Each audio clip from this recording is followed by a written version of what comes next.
Obligatory podcast intro. Hi, hello, and welcome. This is Flipping Pages with Matt and Adam. I'm Matt with my co-host Adam, and this show is where we take all 57 letters of the alphabet, we put them in a loom, we each draw a letter, and then pick a comic that begins with that letter. I don't know his, he doesn't know mine. Spoilers ahead for these two comics. I got Q. Yeah. So, what did you get? I got you. I want to implement this rule. I want to state it now. Okay. There is not a lot of Q comics. Yeah. And we've talked about this before. Online or at half price, wherever. Just hard to find. Yeah. I'm running out. I've got Q way more times than you. Yeah. And yeah, I'm running out. Yeah. So. What, you don't want to do Quasar? Or Quantum and Woody. Yeah. I mean, there's some. It'll be a while before I'm like, oh no, there's nothing I can find out there. And then hopefully they make some new ones. God damn it. Yeah, we're going to have to like search up new comics. Please make some new ones. But if we can't find a comic in any letter, I want to implement it for the whole thing. Right. If it's like very small selection, you struggle to find something online, we can do a number. Okay, because we don't do numbers otherwise. Really. We don't do numbers. There's a whole section of comics that we're not touching because it starts with a 19 or a 27 or something. Yeah, if they have it written out, I'll do that. Well, because it'll be in the letters. Yeah. It'll come up with all the other comics that start with that. Right. So it's a whole, like I said, big group we're not touching. Yeah. So yeah, if you get, like you got you. Yeah. I don't know how easy that is. I'm assuming it's not the worst. There's like Ultimate Marvel stuff. Ultimates and yeah. Other than that, there's probably not a lot. No. So yeah, if you struggle, we can do it. We can do a number. That makes sense. New rule. Yeah, I agree. I agree with all right. that. Tell me about your bullshit. So this is a IDW comic. It's called Underwhere, but the wear is WHERE. So is it one word? Yeah, Underwhere. Is there so a question it's a name mark? For a place. Okay. It's the name for a place. It sounded like a question mark. Underwear? No, it kind of is almost. Underwear. So it's called Underwear, and like I said, the wear is WHERE. So like where? It's cute. Yeah, it's cool. This is like a kids focused comic, I guess, but it gets pretty gnarly, and I'd say it's like a young adult comic. I love it when kids' books get gnarly. Yeah, it comes out of nowhere and it's more impactful. Like your grandpa dies out of nowhere, and you're like, whoa. Whoa, did they just get eaten by wolves? Yeah. Jesus. So this is about kids superheroes. Yeah. What the hell is that? So the creator is Kevin Eastman as of Ninja Turtles. Nice. It's written by Kevin Eastman and Paul Jenkins. Yep. The storyboards are by Kevin Eastman. Mm. And then it's painted by Kevin Eastman. No, you're an idiot. It's Mark Martin. Dumbass. And so Mark Martin is the artist, and he painted. These are all paintings. He's got two first names. Yeah. He probably did that on purpose. Paintings? Yeah, paintings. Every single panel has been painted. Oh, that's what they all think. So, yeah, this only came out in 2018, so yeah, he could have just faked it all, I guess. The technology is available. We have the technology. So bullshit, all of this. So this came out in 2018. So it's good, though, the paintings? Okay, so that's what I was about to get into. Okay, yeah. So the average panel is good. It's very cartoony. It's very 70s kids show, animated show, cartoony nice. kind of. So very round, very bubbly. Yeah. Every character in this looks like they could be created like as a puppet or in like some sort of special effects now. Oh, okay. Really easily. You want to hold them and take care of them. Yeah. So Kevin Eastman basically did everything. Almost. Also, Paul Jenkins helped him write it, and then Mark Martin just destroyed the art. Them dudes grind. Yeah. So the average panel is really well done. Mm-hmm. It's very extremely colorful. Looks very hand done, like not put in a digital editor. Oh, right. It looks There's no very sheen. very painted. He does really good on the average panels, but he does these 2-page spreads very often, actually, every 3 or 4 pages. And they are done to a different level of quality. Okay. They're done to, you want to put this up as a poster. Oh, shit. All right. Quality. I'll have to check these out. The average art in each panel, you're like, oh, that's cool. That works perfect with the story. Like, I like that. And then you get to these pages and you're like, oh, he's actually super talented. Because let me know when you get to your favorites. It's I showed you, here, come check. This is We're doing it now. I did a sneak peek on Oh, that's Instagram, that. Okay. so it only did half the thing. It's a 2-page spread, and I posted one half of the page. And so, like, it's way more detailed. It's way more, not photorealistic, but trying to look more realistic and less like a Saturday morning cartoon. Did you say that was a sneak peek? Yeah, I said sneaky peeky. Oh, I didn't see that. Yeah. I just saw the art and was like, what is this crazy piece he put up? Yeah. That's cool. I thought it was awesome. Mm-hmm. So you get a badass, like, double-page spread every few pages where you're like, it's in the same art style, but just took longer to do, or more, like I said, closer to realistic sheens on things, and like you can tell when stuff's wet instead of just being like a droplet or whatever. It's amazing. There's so many in here that are 2 pages that I would love to have for the comic book room. Right. That one, the big Dozer versus Godzilla one, I actually really like. But there's better ones further down. Cool. I'll show you here in a little bit. So the story in this is actually very kid's story, but sad at the same time.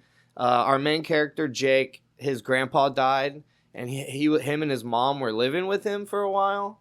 Jake's mom and her dad, basically. So grandpa died, and now they're back at grandpa's house, which seems weird, like they went away for a little while. The very beginning, I'd read it many times for the show, and I couldn't understand the setup. I didn't know that was even his mom or his sister. I couldn't tell because they don't say, and they don't even show her face. Is it them arriving? Yeah, they're like, we're going back to grandpa's, but he has a room there. Okay. Jake has a room there, and the fridge is full. So they lived there previously. I guess very recently, and they just left is the only way it makes sense to me at all. Yeah, maybe, yeah. So that doesn't really matter. I mean, grandpa wouldn't change the rooms. You know, it's going to stay. Yeah. Also, he's dead. Yeah. Makes it hard. It seems like he was dead pretty recently. Like they didn't say give you an exact amount of time, but it's pretty recent. Yeah, old man's not gonna empty a room out. No, and so we'll just close the door. We got Jake and his mom, which I find out later and put through context clues. This is mom. Show up at the house, and they're there for one specific reason. She has to find the deed or the will, both. She needs to find both because the bank is trying to take the house or whatever because she doesn't have the will to prove that the house is hers, blah, blah, blah, blah. That's how that works. Yeah. Find that piece of paper. Yeah, so they show up at the house. I guess it does. They're looking around. He's talking about how sad he is that Grandpa died. He's seeing that the house is a mess. So they, like I said, they had to have been gone for a little while, and Grandpa messed up the house while they were gone.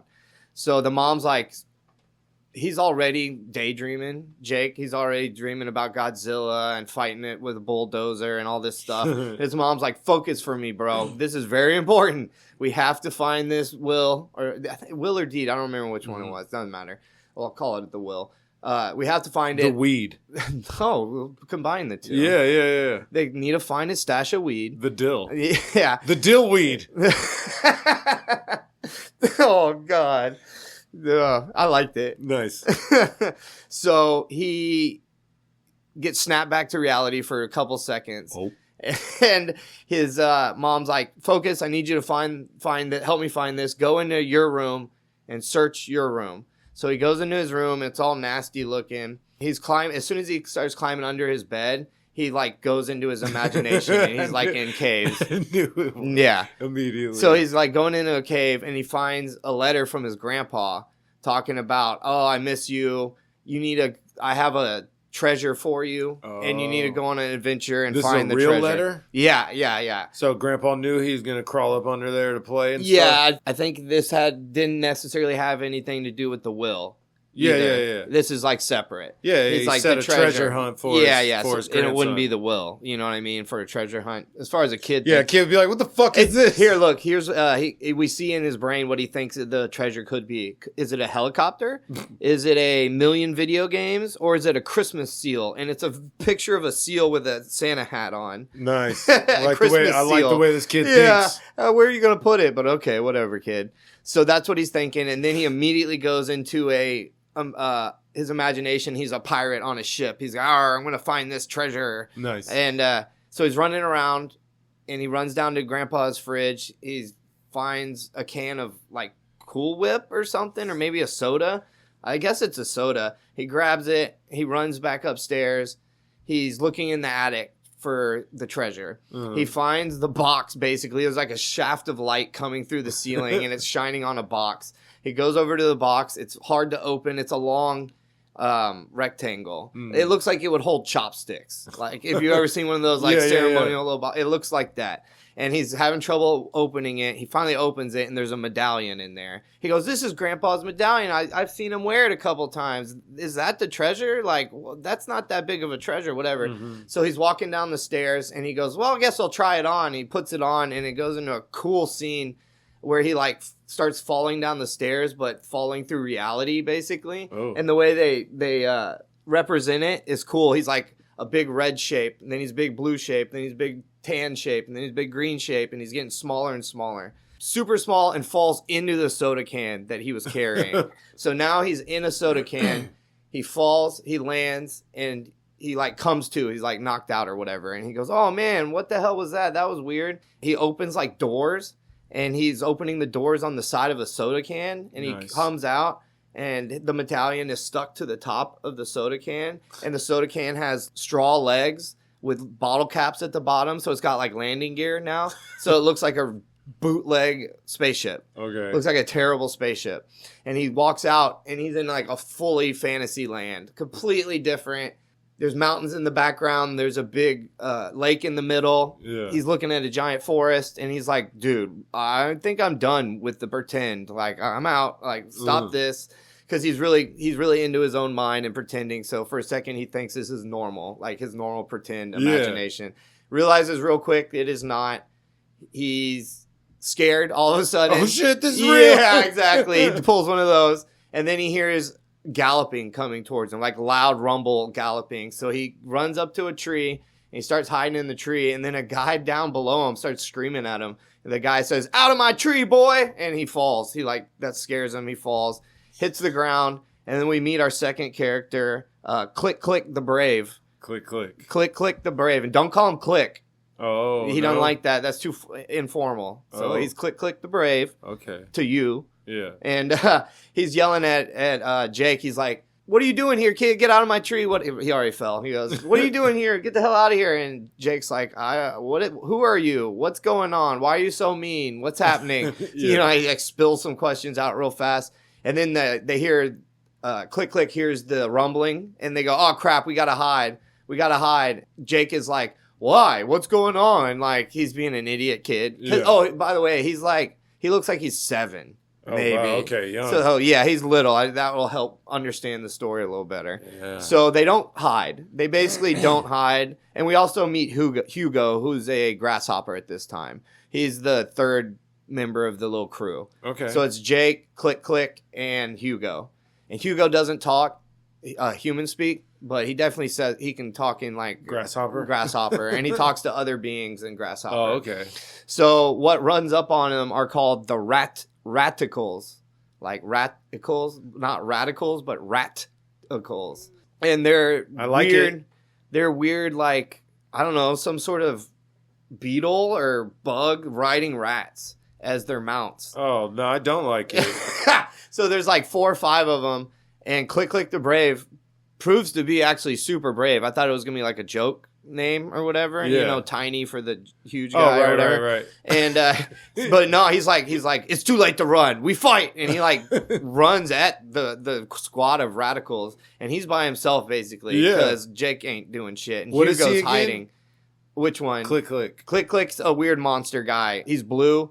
Okay, but not a specific animal. No, you can't tell at all. He's a humanoid demon looking guy. But he's little. Yeah, so that's what we find out, that he's little. This is all happening on the like 2-inch scale, basically. Oh, wow, something like that. And he's fighting against the radicals. Jake and Hugo are just trying to hide, basically. But then he gets cornered, and he has to help.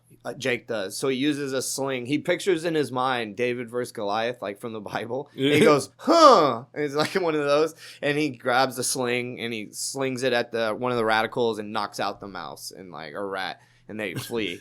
I thought a slingshot appeared out of nowhere. Right? No, he used a rope or whatever. He made one. As soon as the fight's over, Click Click gets really mad at Jake for fucking up and not hiding in time and Yeah. putting him in danger or whatever. And then they have like a little pretend argument kind of, and then they're like, oh, we'll stick together. He's like, all right, this is the only safe way we can go. And they're like going up like the side of a waterfall, basically. They get up to the top and they're looking down and they see that the Radicals' whole squad is there and they're towing the soda can spaceship medallion thing to their like base. So Jake starts yelling. He's like, no, that's mine. And Click Click's like, about to knock him out. He's like, you moron. He like throws him. He picks him up and throws him to keep him quiet. And he's like, you're trying to get us killed. Yeah, he goes, what are you doing? You're an idiot. I don't want you to come. So they have another fight about if they should stick together. Yeah. And this one, Hugo convinces Click Click to bring him. And at this point, Click Click's like, well, I mean, you did take out one of the Radicals and this and that. So he says some nice stuff to him. He's like, all right, we'll roll together. So now they're like happily rolling together. Just quit fucking up, though. Yeah, basically. He doesn't know he's a kid. You know what I mean? He's 7. Oh, yeah. By the way, he doesn't look like a little kid. He looks like a little gremlin. He's orange, and he's definitely, super humanoid, but he's orange, and he's like kind of like a gremlin. Oh, okay. And him and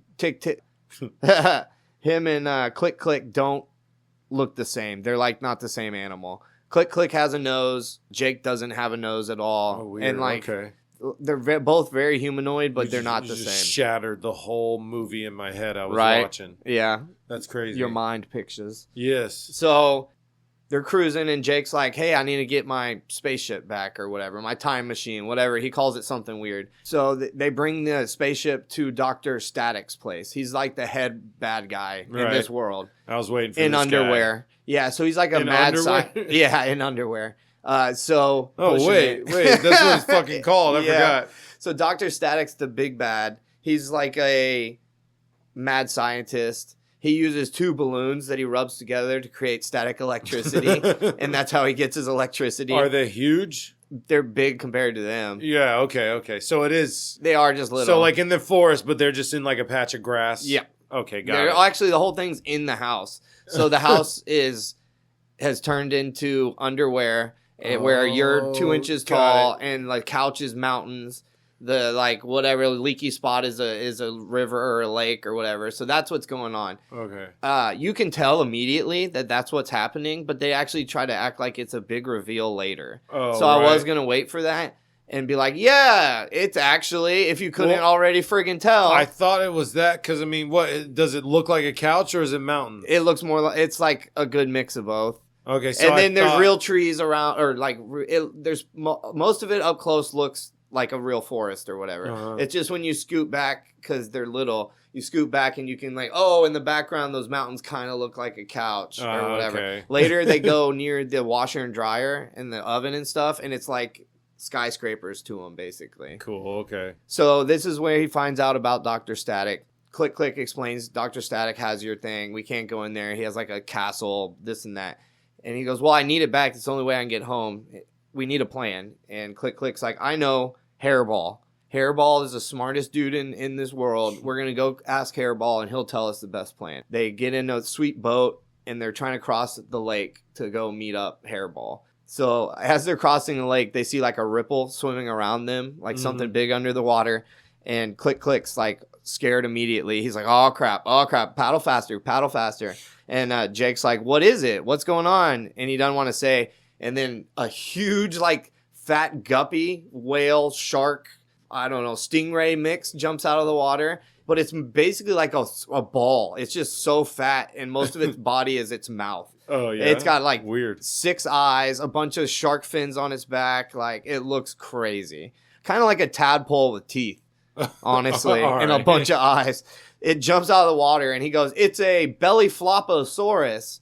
And that's the kiddiest thing in the entire comic. And like, I thought they were gonna be like, "Why? That's so silly" or whatever. No, it's played in there like it's all normal. Yeah. He Got goes, it. Double gleep is his response.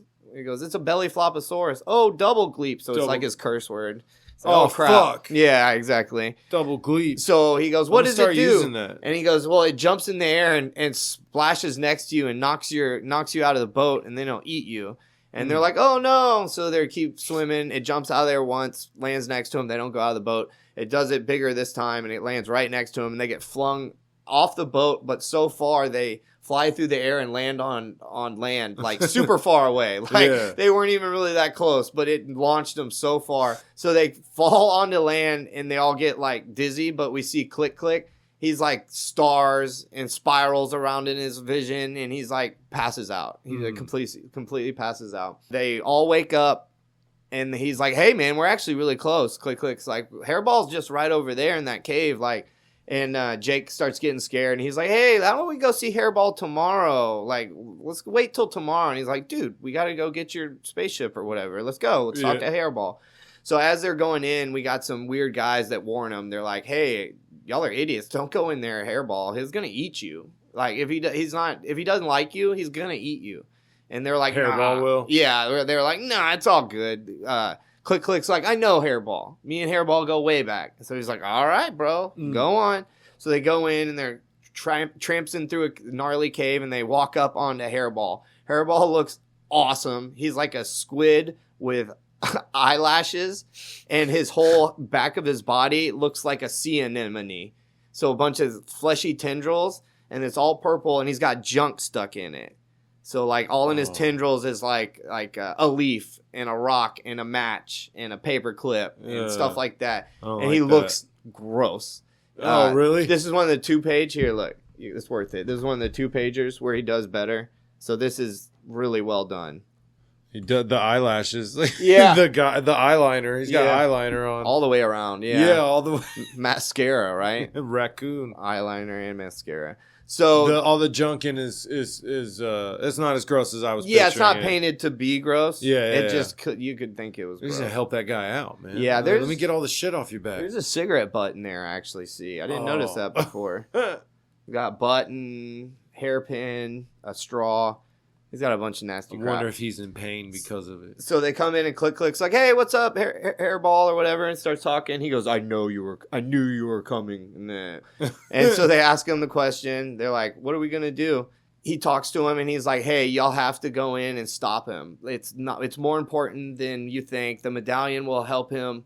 The medallion and the machine together will let Doc Static go into other universes and take over other realities and other universes. So this is even more important than you thought." So what we see is the medallion, kill him. So there's like a medallion looking thing on the spaceship, or maybe it's its own medallion, but he still is wearing a medallion as well. And for Doc Static to use the machine, he needs the medallion that's on Jake as well. Okay, so you gotta have the one to use the other one. Yeah, it's like a key basically. So Hairball's like, "Hey, you need to go stop him, but you can't let him get a medallion." He's like, "Well, how am I supposed to go stop him when I can't get the medallion?" Whatever.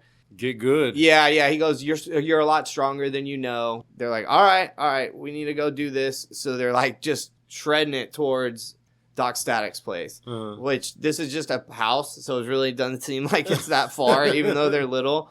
So they're going the normal way. They're trying to go to Doc Static's place, and they run into a bunch of what were they called? Roach raiders. So these are roaches that ride on the back of spiders. So it's roaches that ride on the back of spiders, and there's a lot of them. It's a swarm of them. It's nasty. Gross. So they're like, "Oh crap, we can't go that way," and they get redirected, and they have to climb up a cliff, basically. Oh, they don't mess with the roaches? No, it's a whole crew. They were like, "Nah, we can't. We come back and set them all on fire." Yeah. So they climb up, and they get to a little shelf, a little area, and there's a guy living there. And he's like, his name's Silas. He's a cool looking like anteater aardvark bug combo. Like he looks dope. And he's like telling him to leave, get off his property basically. And they tell him what he's doing. He gives them a sword. Yeah, he gives them a sword. Silas does. He gives them a sword so they can take it and use it to fight and whatnot. Because he didn't really have anything good to use. So now they still have to climb more. That's what Silas tells them. Hey, you got to go all the way up there.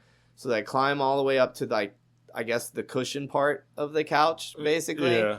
So they climb up to there, and now they're in like a dead zone, kind of like the around Mordor. Yeah. How everything's just kind of like dead and rocky and done. So the whole area is like that, except it looks more like a desert. instead of like the mountains, but it's still very mountainy. But all the rocks and stuff are sand colored. I know what you were saying.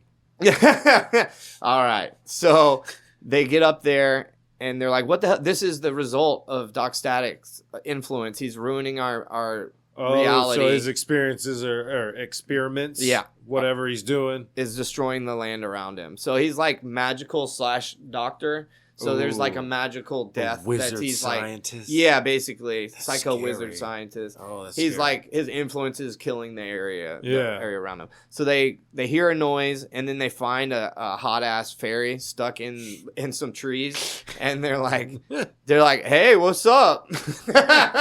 And like she's like knocked out in the tree. So they're like, should we save her? And first Click's like, I don't know, man. He's like, doesn't really want to do it. And then Jake's like, no, I think we should save her. Yeah. So they pull her out of the bushes and they give her some water. As soon as they give her water, she's like back to normal. We find out her name is Gina, the Queen of the Forest. Never have I heard a less auspicious name than Gina for the Queen of the Forest. It should be like magical, beautiful, crazy name. Yeah, her name's Gina. Hi, I'm Gina, Queen of the Forest. You think that somebody he knows or like related to his name or something, and that's why he used it? Like his grandma, maybe? Oh, yeah. It very well and we could just be made his fun grandma. of her. Yeah. So now she's awake and she's explaining what happened. Her tribe got attacked by the radicals. Gina's did? Yeah, and they were like trying to take out her whole crew, and she's like the only one that got away. Oh, damn. That's good. She's the queen of the whole forest. Right. I guess that's why she like plot armor. Maybe the other ones sacrificed their lives so she could get away. Yeah, she stays alive. Right. They went on a hardcore. So they tell her what they're doing on their mission, and she's like, "Awesome! I'm gonna go and help you, and we're gonna whoop ass." And Click's I have nothing to do. Click's like, "No, we don't need no chicks." And so she proceeds to grab him, fly him up in the air really high, and put him on like a tree on the edge of a cliff, and is like, "What now?" She's like, "I'm pointless." And he goes, "Who said you could fly?" And she goes, You didn't ask if I could fly," or something like that. Yeah. So we find out she's actually super badass. Mm. She can fly and whoop ass, and like she'll just like Superman into people, like double punch them and like knock them out. Yeah. So they have their cool little argument, and then he's like stuck up on the tree or whatever, and he's like, "I guess you can go," or whatever. So they bring him down, and they're cruising through one of the last like dead forest areas before you get to Doc Static's place. Right. And there's these like weird owl frog guys that pop up. Oh, cool. And one of them's name is Prince Jeremy, but he pronounces it Prince Jeremy because he's got like a really bad lisp or whatever. Yeah. And a speech impediment. And all he does is talk about like fights he won, and he has that really bad speech impediment. And he's talking the entire time they're there. They're hanging out. They like spend the night or whatever. Oh, yeah. Because Gina is friends with Prince Jeremy. Yeah. They're friends. They know each other from back in the day. So Prince Jeremy lets them into their spot, and they have a good night's rest and whatever. But as soon as they wake up in the morning, Prince Jeremy's there telling them more stories about how badass he is. And he's just like, they're leaving, and he's still going. And then the last thing he says is like, "Come back so I can tell you more stories." And they're really? like, "Yeah." This is what he said? Yeah. He autistic. They are walking away, and they start making fun of him. They're like, "I'm so glad we got out of there." And they're like making fun of him. And Gina's like, "Hey, that's my friend." Oh, like, yeah, that's not cool. That's my friend, and he let you stay there last night. That's not really cool. Don't bully kids. So he like she like shames them for doing it. Good, she should. So there's like little bits of like morals in here and Some stuff. little lessons for the kids. Yeah, I feel like he almost like he shoveled them in or like put them in at the end. Maybe that was the plan the whole time. Maybe he couldn't get like in schools or something unless he had some positive messages. You know what I mean? Right. I don't know.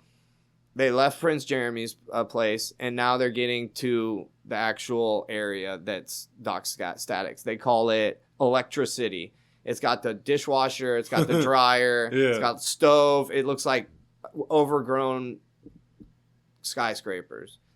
So they're walking down it, and he's like, Click's like, "Oh, man, we got to be careful for the whiz bots." And they're like giant automatons that like prey on smaller robots to get parts to keep them going. That sounds bad. And he's like, "Yeah, we got to be real careful." So as they're coming through, some of the roach raiders come by and scare them, and they have to climb up into one of the buildings, in air quotes, Right. like the dryer or something.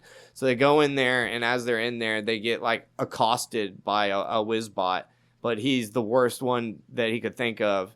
And he was like, what? Why is he the worst? That's Bert. That's Bert Whizbot. He's more annoying than anyone on Earth. And that's what he was like, that's it? And he was like, yeah, man, he's not fun to be around. And he's like, dude, you were talking like we were going to die or something. These Whizbots found us. He goes, dude, it's worse. It's so much worse than dying. And everybody's like, bro, why are you such a dick to Whizbot?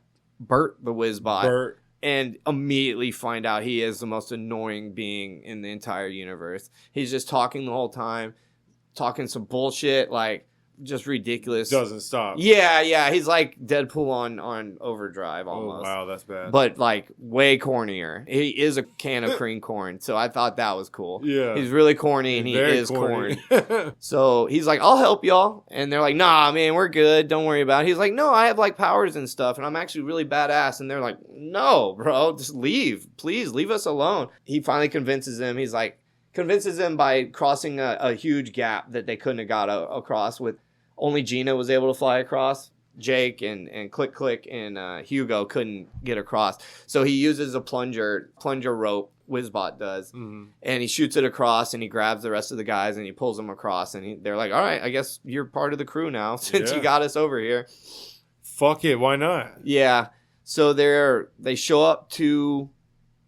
Did he have beef with Doc Static? Yeah, they all did. All the Whizbots hate Doc Static. They do? Okay. Yeah, okay. yeah. They're like rejects or something. But yeah, no, he's down as fuck to go mess up Doc Static. Okay, cool. So they're getting close, and they're like, what are we going to do? Like, what's the plan here, bro? We got here, but how are we going to do anything? And then that's whenever some of the words that Hairball had said to Jake, he was like, oh, I'm just at Grandpa's house, just really small.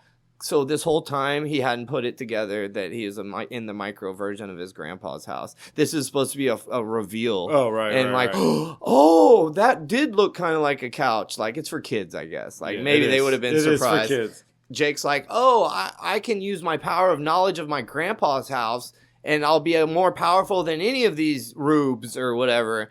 And so he goes, I know how to get in without them finding us. So they like sneak in the back part of the couch or something, and they're crawling up through just a creepy ass cave, like straight up. Some spiders try to take them out. They kill the spiders, and then when they pop out, you see the main castle or whatever, and it's just got like skulls for doors, and it looks all craggy. It looks hilarious, actually. It's supposed to be scary looking or whatever, and it's not. It's just not. And so now we get one of our main parts where we see Doc Static. We've seen him a couple times throughout it, but nothing crazy. Now we see him in his laboratory with his Dust Bunny sidekick. So it looks like a beefed up rabbit, like a Teenage Mutant Ninja Turtles rabbit. Right. He basically looks like that one because it's Kevin Eastman. Yeah. Telling him what to do. And they're rubbing. This is where we see them rubbing the balloons together to get the power. And he's trying to get the thing to work. He's trying to get the soda can interdimensional traveling device to work. So he's putting power into it. He's trying to turn it on. So they're sneaking around. They see the castle, and they're like, how are we going to get in? It's like surrounded by radicals and roach raiders. Oh, damn. And so they're hiding, and all of a sudden Bert the Whizbot is like, I can do something, and he pulls out a cuckoo clock instead of what he needed. So he goes like, cuckoo, cuckoo, all super loud, and then like shoving it back into his chest. And you're like, dude, you're an idiot. You could have got us caught. In the next panel, everyone's behind him, just standing behind them. Click, click, hops up, and he goes, it's on. He starts fighting everybody. Oh, hell yeah. He goes to fight every single person. They all dogpile on the whole crew. Like, so Click Click's kind of the only one fighting. They get dogpiled on because it's just infinite numbers of rat riders and roach raiders. So they're getting just manhandled, and all of a sudden Whizbot grabs everybody and uses his rocket boosters and shoots them out of the dog pile that they're in. So they're like, yeah, awesome. We are going to win. And he like can't control it. So he starts like winding around. He goes through a chimney, I guess, falls into Doc Static's lair. Yeah. So they were just, hey, we're about to get away. And then they ended up directly in where they needed to be. Yeah. Well, they needed / didn't want to be. They wanted to sneak up on him or whatever. True. But yeah, they pop up in there and they're like, "Hey, fuck you, Static." And he's like, "That's the medallion. I need the medallion." So he sends in all his roach raiders and radicals. And this time they're not getting dogpiled as much. They're actually fighting. So you get to see Click Click fighting for real. You get to see Gina fighting. They show Wizbot fighting. So nice. You get a couple pages of the fight, which is really cool. Cool. And then Jake does pocket sand at a bunch of the roach raiders to get by. And now they get surrounded because there's just too many roach raiders and whatnot. So they're surrounded, and Doc Savage runs up and grabs the medallion. And he's like, "Yes, now I can." And he does his bad guy speech. Right. What's his name? Jake sees that he has the deed or the will in there. And he's like, it's like his pride and joy. He's like, "This is my thing that shows I own this universe," or whatever. So now Jake. It's still a will in that universe, too. Yeah, it is. It's like the same thing. So Jake's like, "That's mine. Give it back. Show me how to use the medallion. Show me how to do it to get in between universes." He's like, "I'm not going to tell you." So he puts everybody, Hugo, he puts Gina, and he puts Click Click on a conveyor belt and has a stomping machine. And he's like, "I'm going to crush him if you don't tell me." And they're like, "No, don't tell him, Jake. It's not worth it, whatever." And at this moment, I think it's Jake says, "Use your flood." So one of the things that the Wizbot, Bert, created was a flood in a can. It said all you need is to add water. So it's almost like a insane, like made up Capsule Corp type thing. Oh, right. So he opens the can and Click Click spits in it. And as he spits in it, an entire like deluge of water, like an entire flood comes out of the can, and it knocks him off the stomping machine. It knocks Dr. Static over, and he loses all his static electricity power because the water got on it. Our whole crew grabs onto the spaceship, interdimensional Coke can, whatever you want to call it. They fall out, and he got them a medallion back in the scuffle. And we don't see what happened to Doc Static at all. He's just gone after the flood. Mm-hmm. They don't say. He's still alive. They're like, he's out there or something. He's out there. So he just needs to find 2 more balloons. Yeah. He'll be back 3. at it. If he could get 3, he could take over the Maybe world. Maybe even 4. If my 2 pop, I will have 2 more. Yeah. So he says, Jake says bye. Now he's got the medallion. He's got his interdimensional. Fuck off, Coke, all you weirdos. Coke. I'm going home. And he goes, "Because I know where the will is." So he like jumps in the soda can. He pops out of the soda can, and his mom comes in and goes, "What, you've been playing the whole time?" And he goes, "No." And he like crawls under the bed and finds the will or whatever. And he shows his mom, and she's super happy because they needed the will that day. Otherwise, they're going to lose the house. That's how it is. Of course. Works. And then it just shows them the car driving away, and they're like talking about how much they loved Grandpa and how much he likes his medallion that his grandpa left him. He doesn't say anything about going to another universe or whatever. Yeah. And then we see Hugo, the cricket guy, in that world. In our world. He's a giant just kaiju sized monster. No, it shows him as a little tiny cricket. So he's just a regular cricket guy. Cool. And it shows him, and then that's the end, and then we get a cool little art gallery. And these are from Eastman. These aren't from Mark. So this is how I thought he was an artist as well. Yeah. So this is how it would have looked if Eastman had done the whole thing. Mm-hmm. And it's funny because it's very similar in a lot of ways. And some of these drawings are from 92. Yeah, I was gonna say, I bet you he's had. So this. he had the idea since 92, and the art there is quite a bit different than his 2017 art or the art by the paintings Mark Martin. Mark Martin. Yeah, so you get like 3 versions of what the characters could have looked like. Nice. You got the Mark Martin one, and they're all good. You got the 2017 Eastman, and then you got the 92 Eastman. Mm-hmm. I feel like the 92 has its own charm, but his 2017 versions I think are better. But the faces in it are super expressive. Everybody's like a gremlin or like a fairy lady or whatever, so you get very varied faces. They weren't detailed at all, but that wasn't the point. They look cool. I liked it. It was good. It was actually good. Yeah, a little kid could totally read it. There's some like semi-violent stuff in there, but it's didn't comic seem book. like any. It wasn't crazy. Yeah. It just when people would get stabbed or spiders would get stabbed, like blood of some sort would come out. It's the only thing. But you could definitely read this with your kid. So I don't think I'll be doing that. No, it's not one that you need to go out of your way to find. But if you come across it, definitely read it. It's cool.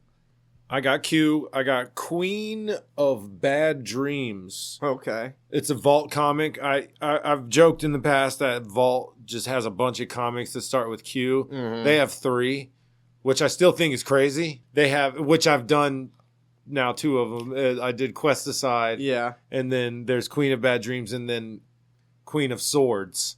Oh, okay. Next Q I get, that'll probably be that. I don't know. Or number. But yeah, Queen of Bad Dreams, Vault Comics. Writer is Danny Lore. Artist is Jordi Perez. Colorist is, oh God, Dearbla. Ooh. Dearblha. Oh, yeah. Kelly, colorist. And then letterer is Kim McLean. Because I thought about this and their job's super important too. Yep. Not just writer and artist. Yeah. I see y'all. You are recognized. It came out in 2019. So it starts with, it's a woman narrating. I'll just tell you now. It's, yeah, right. She's narrating to her daughter. You learn it as it goes on, but I'm just telling you now. It's not super crazy. She's narrating to her daughter. She is talking about her ex-wife. Okay. Our main character is named Wei. She is an inspector judge for the Morphean Annex. Oh, okay. Yeah. What the fuck? Yeah, right? They don't explain it at all. Oh, nice. So it shows her fighting this big monster. She's got this cool glove and a gun, and she has this weird crown. It's like a tattoo. Comes and goes. Okay. So it's not a tattoo. It lights up. Okay. So she's fighting this thing, and her job is basically to monitor figments that get released. So you have a psychic kid whose like sister snores, or she like her sister snores and she likes to draw. And now there's this big monster that snores and is attacking. It's just dreams that come out of dreams. Okay. And she'll actually go into dreams and help, because this thing will terrorize dreams. And it's like, she says, children always make it interesting because its weakness will be like the color yellow or broccoli or something. Right. So she knows the little girl was on the baseball team, so she creates a bat and then beats the shit out of this monster thing. Nice. Her partner's like complimenting her on it. They're sitting there chatting about, oh, you taught me, I learned from you. Yeah, you're really good at being a inspector judge, but you don't know how to play politics. That's a big thing between them two. Uh-huh. She doesn't know how to play politics at all. She knows how to do the job. They say she's like by the books, but not necessarily. Her big thing is she always remembers context. Uh-huh. What the person is. If it's a dream, it's a person. You're not dealing with just a dream. You're dealing with a person. Okay. You need to know anything you can about them first. It just helps the job. So yeah, okay. She's basically a badass. They get a call from their chief. He's like super frantic. They're saying, oh, I've never heard him like this before. Yeah, he's only like this when shit's going crazy. Mm-hmm. So what they learn, what he tells them is that Emerson Chase is the son of a councilwoman Chase. Is it the woman, councilwoman Chase? Is she the dreamer? He said, no, it's her son. So her son had Figment pop out of his dream, and the chief says, no, it escaped. This is a little different. So she goes to see this Emerson guy, and he's giving them shit about the full body scan, full dream scan, because he's like, that's invasive. I'm not doing that. They told me you would just run out there and get Ava and get her back. Wei says that's not how things work. I have to assess the situation. My evaluation is reinsertion, neutralization, or residency in the waking world. Okay. And he freaks out. He's like, no, you're not going to let her out. Like, no, she needs to be in the dream with me. I've dreamed about her for years, over a decade. Like, so she's always in his dream. What he sees, it shows his dream. He starts telling them about it. Yeah. He's like a president. And it's a black woman with pink hair. Uh-huh. She's got a red dress on, and someone tries to assassinate him, and she just beats the shit out of him. So she does this regularly, and she's like flirting with the idea of like, I never learned how to fight. I just knew how. I knew how to sense danger and stuff. So one day they're in the limo in the dream. One day, I got you. In the dream, they're in the limo, and she just jumps out the door and then finds this big floating purple orb and just jumps into it. Okay. So he's really rich douchebag. You know, hurry up, man. My mom says this is like the Somnic incident. Way says it's nothing like that.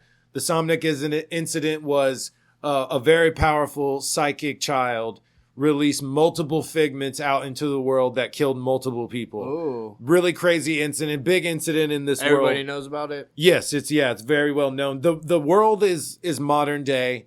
The buildings look a little futuristic. Dream world looks crazy, depending, right, on the dreamer. They all look different. It's okay, I'm going to find this Ava girl for this douchebag councilwoman son. And the first place I'll look is the shelter. This is where her ex-wife works. Yeah. She takes care of figments that have come into the world, but aren't necessarily dangerous. But they go to the shelter. She finds them jobs, trying to get them integrated into the real world, explaining everything. Okay, that's crazy. So there's this girl, Jordan, out front. She's got two friends. Now they're look like anime characters, but they're really like rude and mean. They see her talking to Inspector Way, and later they're like, yo, what the hell would you say to her? Because they're real, hey, hush, hush. We don't need an inspector sniffing around here. Gotcha. So she just brings up a picture of Ava, ask her ex-wife and the kids, hey, have you seen this? Have you seen this girl? No, we haven't. So she's getting accosted. They go help Jordan out. And Vivian says, you were about to get kicked out of the shelter permanently. You should thank Inspector Way. And they're just like, piss off, and they walk away.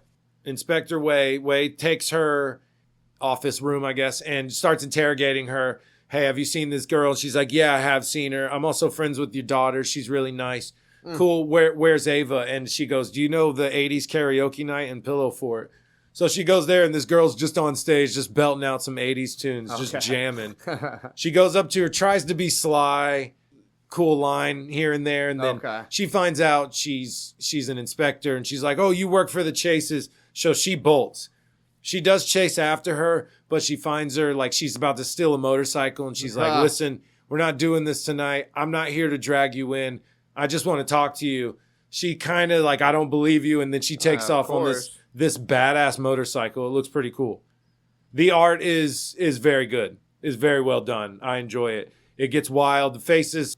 Nothing to write home about. No, yeah, they're not bad. They look a little goofy sometimes. They're wide and round, and they look funny sometimes. But overall, yeah, no real complaints. Got that out of the way. Done. Yeah, check. Faces, done. Art, done. Way goes back. She gets in trouble for basically letting this figment go. She's giving the captain the shit because she's like, so many missions and you've never, tried to micromanage me like this. I'm trying to learn for my evaluation. And he goes, listen, the fucking councilwoman's kind of rushing this, pushing this on. She comes in. They get some snide remarks at each other. Obviously, they do not like each other. Yeah. She goes to see Wes. The only thing here is that he mentions the new equipment, the crown and the glove. They sacrifice power for mobility. So these things work. They're lighter, easier to use in the field, but they're not as powerful as the old technology, which her friend in the force or whatever, he's very much obsessed with these things. He's like, oh, they're so great. This helmet's so powerful, but it's heavy and it's hard to run around in the dream world or in the real world with all this heavy shit on.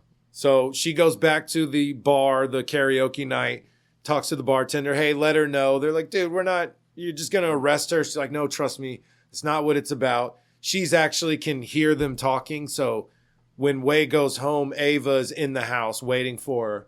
Basically convinces Ava,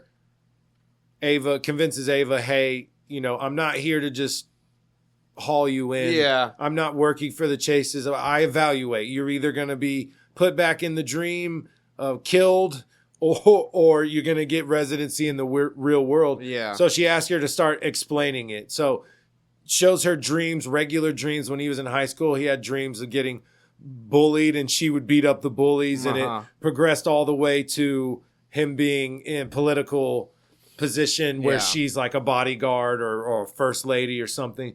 What was crazy is that she started noticing that he's like full of shit. And they go, no, dream girls don't do that. They just do the same thing every night. Right. normally think twice about it. They say the same words and fight the same bad guy, blah, blah, blah. Like Westworld. Basically, yeah. She starts noticing, I noticed all his paperwork that he showed me was signed by his mom. So even in his dream, his mom is still in charge. Yeah. So she's like, this guy sucks. Like, this dude's a piece of shit, douchebag. All the accomplishments he told me about were his mom's and not his. But in his dream, they were his. Oh, okay. So she says the day she's in the limo was the first day she fell asleep. And when she woke up, she jumped out of the limo, jumped in the purple orb, and came out into the real world. Gotcha. She was in Emerson's house and stole a bunch of paperwork out of his safe and bolted. And Way's like, do you have that now? And she's like, yeah, check it out. And it's just full of like pictures and bribes and just horrible shit of all these horrible people. Nice. So the door gets kicked in. It's all these masked people coming in. Cool fight scene. Looks like a Fits and Tantrums iPod commercial from back in the day. It's all purple and blue, silhouette all black. Like, okay, you'll know exactly what commercial I'm talking about. Oh, okay. You remember? Yeah. Like, was it an iPod? Yes, it was an iPod. Yeah. It was Fits in the Tantrums song. They did some other ones, but that was the one I remember. Yeah. And a Jet song. Yeah, the Jet one. That's the one. That one. My bad. Fits in the Tantrums. Who's that? Yeah. Jet. Far superior band Jet. Oh my god. Top 3, bro. Top 3. Oh, wow. Don't even argue about it. These girls beat the shit out of these people.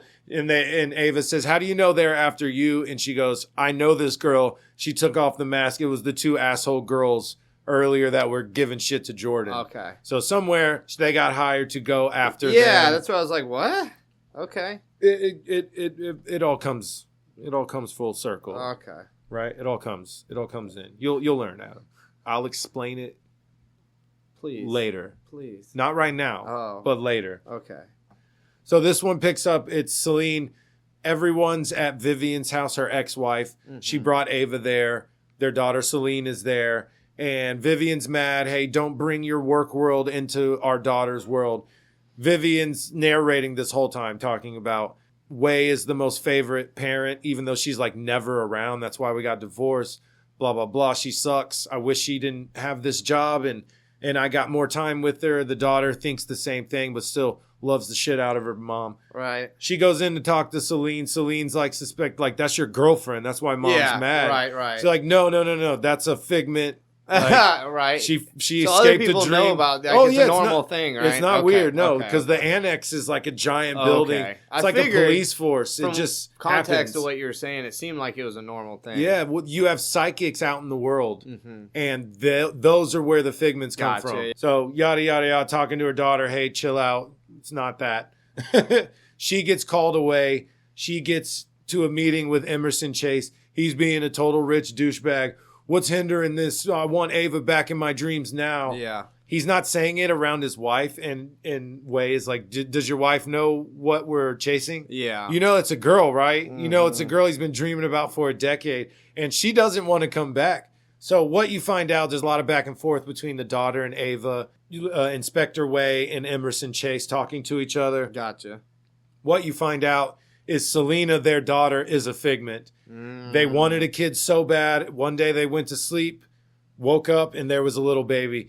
It didn't jump any years because they will come out at 16. They'll come out at 50 years old. They'll come out whatever you dream them. Oh. This was a baby that grew and grew and grew. Ava has only been high school and then jumps to adult age. Gotcha. There isn't a bunch of story in between. Filler all she knows is high school, political campaign. Oh shit. There is no years in between of when we did this and that. That doesn't happen. Huh. Celine, though, it does.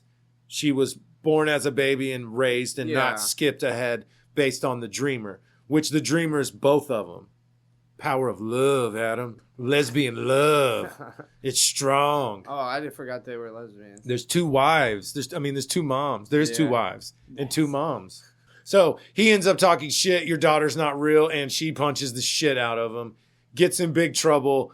Councilwoman chases saying, "Yeah, we're pressing charges. You're off my son's case. Oh wow! Like other shit's gonna happen. You know I run this, right? Yeah. I run all of this." And she basically says the reason we have children is so they can make us proud. So she puts a lot on her son like that. She's like, kids, all they do is just grow up to disappoint you. Oh, wow. So big disagreement on how they work, being a mother, lots of stuff. So these women definitely just hate each other. Yeah. The councilwoman is real sly, and she's like, listen, from this whole conversation, all I needed to know is where they were and who they're with, and you told me all of that. And it was like real sly. Like, she didn't, but she, took from her information. Figured it out. Yeah. It's dope. So a bunch of soldiers, whatever, guys, the henchmen bust in. Yeah. They start fighting the two girls, Celine, Vivian, and Ava. Ava starts whipping ass. Celine starts rocking everyone. She's a baseball player. Yeah. So they find out it's Jordan now. Jordan is in the suit, dressed as a henchman, attacking them. Okay. All they want to get is Ava. They need Ava for Councilwoman Chase to give back to the son. That's the whole plan. That's what they want. The two girls at the shelter, Jordan, they were sent by the Councilwoman. Oh, okay. So as they're fighting, they slam Jordan on the ground, and she starts morphing into this weird big creature. Cool. She's upset. She's like, I'm supposed to be sheltered. I'm supposed to be free. This isn't cool. I have to do it. She controls me. I can't help it. Wei and her partner are at the office. They're talking about, you don't know how to play politics. You shouldn't have punched him, blah, blah, blah. Yeah. So they're leaving, and they're like, we should be careful. We might run into him, and I will punch them again. They hear Emerson and his mom outside arguing, and she's talking shit like, you suck. You should have just let me handle this. Our name and our money. We'll take care of everything. Yeah. You should have came to me, not them. You fucked up, and I'm mad at you. Your disappointment and a horrible son. Oh, but don't worry. My figment will have your figment home by the time we get there. So Jordan is the councilwoman's figment that is brought out into the world, and she is a girl who can morph into this crazy monster. Okay. That is the dreamer's wish, so that is what she is. She is basically controlled by her. She can't go against the dreamer. It just doesn't work. The dreamer basically tells you what to do. The whole, do you dream of electric sheep thing? Are they really in control? If she was programmed or dreamt up to fight, is she actually in control when she fights, or is that just what she's made to do? There's that theme throughout the whole thing. Gotcha. So this girl's definitely in pain, wants to be free. I can't say no to my dreamer. She grabs Ava. The girls are freaking out. Selena tries to stab her. They're appealing to Jordan's human side. You see the mask of this monster kind of like roll away. You see Jordan's face, and then it covers back up, and it says, no, I can't, not even here. Cuts back to Wei. West, her partner, is giving her that helmet he was looking at. Yeah. He's like, that's super powerful. Yeah. Listen, it's going to take a second to get used to, but power for mobility, here's the power. So go kick some ass. He was the next officer put on the councilwoman's case. So he's like, I'll stall the chief. I'm busy. Go do your thing. The monster is holding Ava, and in its mouth, face opens up into a giant portal, and the girl, Ava, goes in. And she like willingly goes. She's like, stop, don't hurt, Celine and Vivian. I'll go. And it opens up, and she goes in. Vivian runs in at the last second, and she sees Jordan's like body, her face, human face, but like monster body. Okay. And it's kind of like a blob now. Vivian and Celine are sitting there hugging. She runs in and sees the Jordan's body and them two hugging. It cuts back to the dream. Ava is with Emerson now. They're in the limo. They're like, oh, we got a great day planned. Come on up. The mom is like super young and hot right now in the dream, which is really weird. Yeah. And Ava snaps out of it. She's like holding his arm like, oh, this is exciting. Then she's like, wait, no, I'm not going in there. No, hell no. And the mom starts, no, you're going in there. It doesn't matter. You were coming back anyway. So she like wraps her up in like American flag ribbons and takes her into this crazy room. Vivian and Wei are there. I want to protect y'all. I'm going to go do this. She basically opens Jordan back up and the portal's still there. Yeah. So she pops in.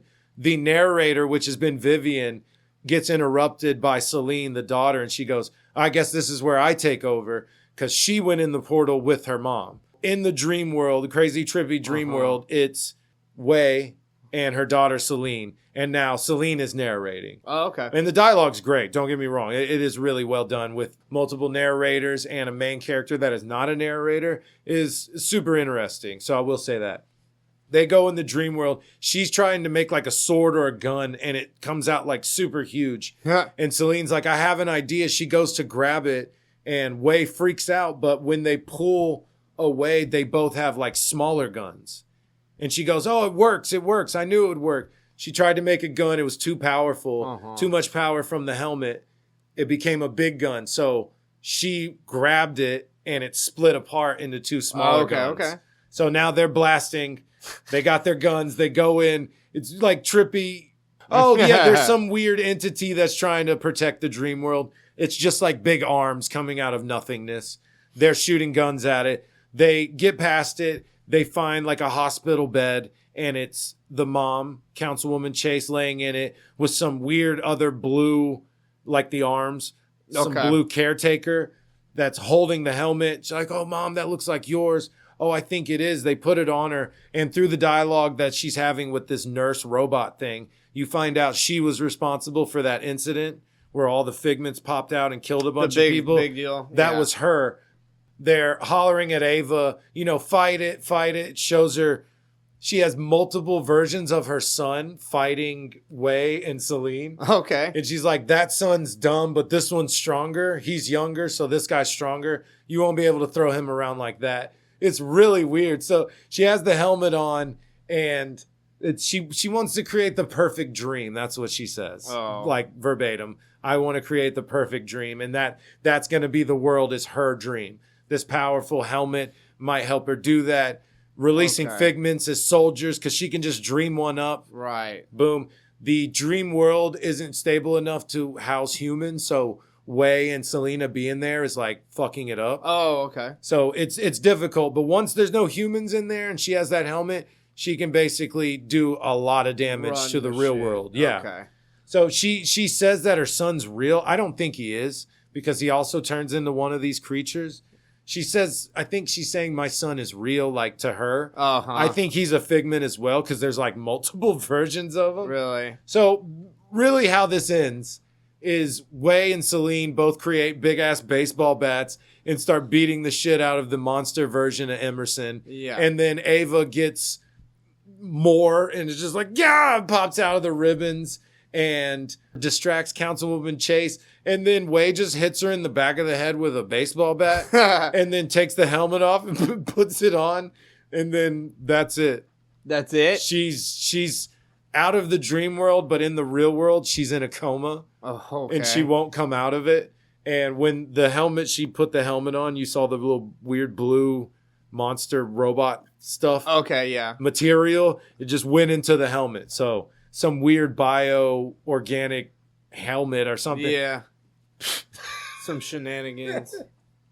So they're all good. It's all happy. The Emerson's like, I can do what I want. And they're like, yeah, sure. Yeah, you're good. If you want to fight, you can fight. And he's like, oh, I can't feel her. They're like, yeah, you're good. Go ahead. Do whatever you want, bro. And then they just open his mouth and hop through the portal and go home. What the fuck? It ends with Wei starting a kind of new agency for tracking down figments and but her own agency. And Celine's gonna join, Vivian's gonna join, and Ava's thinking about joining. She just loves the fact that she has a choice. It shows Councilwoman Chase. She's there. It shows Emerson on the couch talking to like a talk show host. Okay. And he's like, this isn't real. None of this is real. And all it just says, he says, I'm real. I'm real, but none of this is real. And it says, as far as anyone can tell, she's still dreaming fitfully. So I guess she's dreaming of this newsroom, this TV talk show. Because look, it's him on a couch and she's in the bed right there and there's cameras. Oh, yeah. Yeah, it must be. This is one of the most comics I've ever read. Yeah. Bing, bang, boom. Yo, I was about to do it. You saw me with my hand in the air. I was standing up, Adam. That's why I made sure to cut you off and beat you to it. This is our segment, Matt versus Adam. We take a random character generator. We see who would win between who we get. Arena, downtown Houston, 2 blocks. We see each other. It's fight on site. We're out enjoying a nice date or some after dinner coffee by ourselves. Because one of us is a mechanical bear. I'm 5 foot. I can walk around Houston and probably be all right. I mean, despite me looking like how I look. But I got Ratchet from Ratchet and Clank. Who'd you get? Freddy Fazbear. Freddy Fazbear from FNAF. I don't know what those letters stand for, but I know he's FNAF. Yep. Yeah, so he's. I looked up a couple places for him, and I found this one, the one we normally use, and he's stronger than I thought he was, honestly. But so let me just go into it. Let me hear him. So we got stealth, leadership, enhanced speed, mechanical strength, keen intellect, strategy, high durability, reality warping. No. Yep. Swear to God. Hold up. Gloom song, whatever that is, escape key, fireworks, and access to the flip side via glitched objects. I saw the glitched objects thing. Yeah. Reality warping, huh? Yeah. No shit. I wonder how extensive that is, though. No clue. It can't be that crazy. Yeah. I mean, just keep looking. But so also, his stealth has got to be way crazier than just stealth, right? I mean, his stealth is hardcore. Like that's crazy. Like one of the main things of the game. Yeah. Like you don't know where they're sneaking around. Who are we in the game? Do you know? Because I know we don't play this game. Oh, Five Nights at Freddy. We're not one of the. He's one of the bad characters. I know. I'm saying, who are we in the game? We're like a kid, like a guy, a security guard. Fazbear? Oh, who are? Oh, gotcha. You're a new security guard. Okay, so you're a grown man. Yeah. Okay, and these things will kill you. Correct. Yeah, they do. Okay, so reality warping can't be that crazy. Yeah. It doesn't seem like he's doing world-bending stuff. Like, yeah, I'm not sure how far that goes. I mean, correct us if we're wrong, but I assume it's probably very light. Yeah, I'm scrolling through the thing and nothing's popping up. I mean, light reality warping is still pretty crazy. But is it like more like illusions? Oh, you see something, I'm standing there, but I'm not there. Probably. You turned around, I was over there, now I'm right behind you type shit. I don't know. And it said a bunch of times that I was smart, like in different ways. I had a lot of strategy, a keen intellect, blah, blah, blah. And I'm strong, but not like mechanical strong. Superhero strong or nothing. Yeah, it said mechanical strength. So, I mean, that could be crazy. Strength. Pretty damn crazy. But how big is he? He's full size. People get like stuck in him, so it's almost the exact same size. Oh, so as he's a actually person. tall? Yeah, it's like the same size. Oh, that's as crazy. A person. I thought he was like little. Nah, he's an animatronic. Oh, like he's like one of the big ones that sing and shit. Oh, that's terrifying. Yeah, Jam Time Band or whatever they used to have. Yeah. He goes to space? Yeah, that's one thing. Freddy in space, and there's a bunch of them. So, okay, before I get into it, I'll read mine. I got Ratchet. So, skilled gunman, mastery over many weapons, genius level intellect, enhanced strength, enhanced durability. These are all enhanced. Strength, durability, reflexes, stamina, agility, high acrobatic skills, hand-to-hand skill, expert pilot, omni wrench attacks, which is like my main thing I carry, so I'll probably have it. And sorry, real quick, you like literally fight like robots. I know, that's what I was. That's what I was like. Let me do mine before I get into this. I'm pretty sure you're what I fight. Yeah. Leadership, survival skills, and indomitable willpower, which for some reason I always have. That. I always have it, but I'm never strong enough to fucking win. I love it when they use that in comics. They'll be like, the Punisher's going up against these like gods. Oh, how does he do that? He's got like hella willpower. Dude, that's all anime is. Yeah. Oh, true. Well, then there's actual. I'm beaten and bloody. Ki or chi, whatever. Oh, dude, they all have a ki or chi. Yeah. There's cursed energy. Yeah. There's chakra. There's ki. Yeah. Nin. So it's not just that. Hockey. Yeah. Spiritual pressure. So I'm like a killer. I'm a Grimoires. crazy guy killer, but I am literally your enemy type. That is your what main I fight. enemy type. Yeah. You use your tools and shit to like take them apart and stuff. Too. Yes. I carry big ass wrench. It says Omni wrench. Yeah, our rule, if you'd normally have it on you, you'd have it. Yeah. It showed Freddy holding something. Was it a mic? Yeah. Okay, yeah. Yeah, it says that's actually one of his powers. It says mic throwing. I'm thinking they meant throwing. Oh, okay, cool. So he's got, okay. I think I could throw mine too. Yeah, I'm pretty almost sure like a boomerang. Yeah, type yeah, shit. exactly. Yeah, I think I take this. you do. I mean, 100%. Yeah, asshole. All right. Yeah. So like, no convincing needed. No. I just wish. I genuinely think it'd be a cool fight. It would. I think so. We're both like anthropomorphic animal things. You want to do percentages just for fun? Yeah, for sure. What do you think? Did you finish even reading off all your stuff? Oh yeah, that was it. Okay, Indomitable willpower. Okay. It was the end. So I do have the high durability. I have reality warping. I have blah blah blah. So I think it's higher than first appears. Yeah. Percentage. Like I'd say 80-20. I was thinking 70-30. Yeah. Okay. Like you got to think your stealth because I mean. What we say is it's fight on sight, so it's not like you're going to sneak up, but you can disappear. Jump behind because we've said this before. One of us got a ninja or something before and was like, this dude's good at stealth. Yeah. And like when we got 2 soldiers, we got 2 gunfighters. Yeah. I had a cowboy, you had a soldier, and was like, he's going to be using cover and tactics way better than this guy. So, yeah, I mean, that your stealth probably... Your stealth, and we don't know what his reality warping is. Yeah. So with room to like, if you could convince us, like, things. nah, it's incredible power. Yeah. Which I don't think it is. Even though. just being able to make the person think or see that you died. Yeah, you know something. What I mean? That's what I was thinking. You let your guard down. Yeah. More illusion like. That's what we were saying. It says if it's a low power of reality warping. Yeah, I could see that. It's still crazy though. So, but combined, you might have some days where you're like, oh, this is easy. You know, I use my stealth and my reality warping perfectly. So you're probably right. 70-30 is probably. I was just done with it. I'd give you the 80-20, but because he is pretty badass. They kill a bunch of people. Yeah, and I didn't know he was like 6 feet tall. Yeah. Oh, he's full size. Yeah. Yeah, because those things are bigger than us. At least when I was a kid. Yeah, in the movie, there's a cool scene in the movie where it like. There's a movie? Yeah. I think they're about to make a second one. What? There's a scene where it like encases the guy. Oh, it's like spring locked it opens right? up and like eats him basically. Because he's got big claws and shit. Like, I mean, big teeth and stuff, right? I've seen it when he opens up. He looks scary as hell. But I know my regular bad guys are basically you, and my bosses are probably huge mechs and shit. Yeah, crazy versions of you. So 100%. I'll take that. That's 36-35. All right. I don't like that. Outro. Bing bang boom. Done. That's it. I'm gonna just say outro, and we're gonna just end it there. Move on.